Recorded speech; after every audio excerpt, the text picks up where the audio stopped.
Guys, gusto nyo bang magkaroon ng ATM card ng GCash account? Kasi minsan kailangan rin natin ng cash sa pang-araw-araw, hindi lang puro QR code o scan ng code. So kung gusto nyo mag-avail, ganito lang dali. Papakita ko muna sa inyo yung ATM card ng GCash.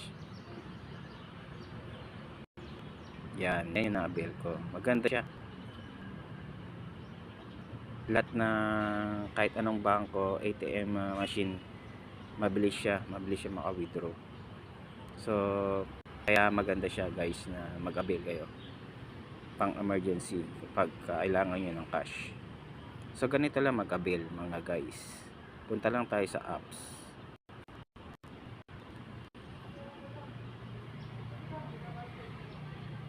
Yan, pindutin nyo lang yung apps.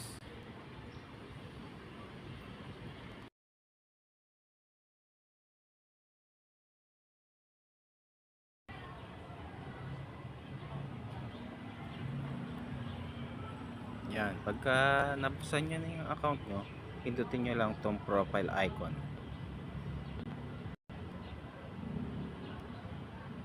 Yan, tapos pindutin nyo lang tong my link account.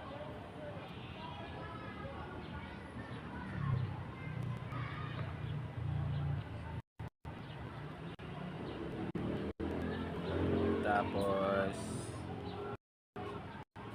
pindutin nyo tong GCash card.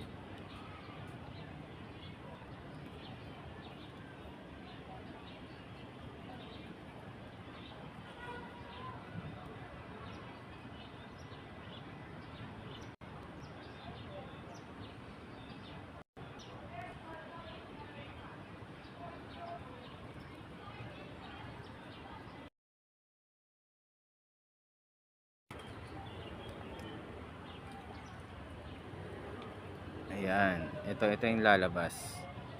Tapos kasi ako, kaya dito nakalagay active na kasi naka-order na ako, tapos inactive ko na yung ATM card ko. So ikaw, dito ka sa order a GCash card. Ayan ang pipindutin mo. Pindutin natin.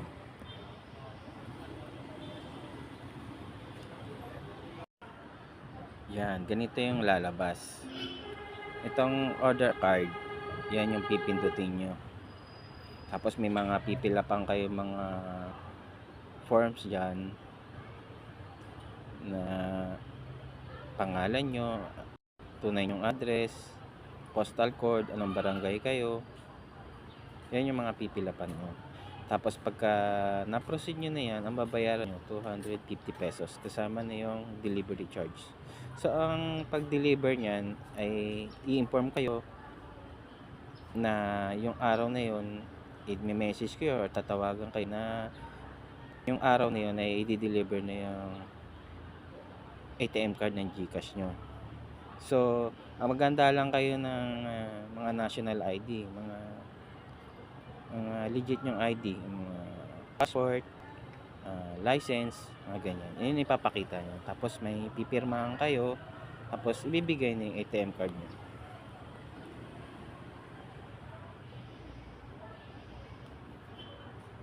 So mga guys, ganun lang kadali. So 3 working days ata yan sa natatandaan. So yung sa akin kasi wala na yan kasi order na ako, tapos na-link ko na rin yung ATM card ko sa GCash account ko.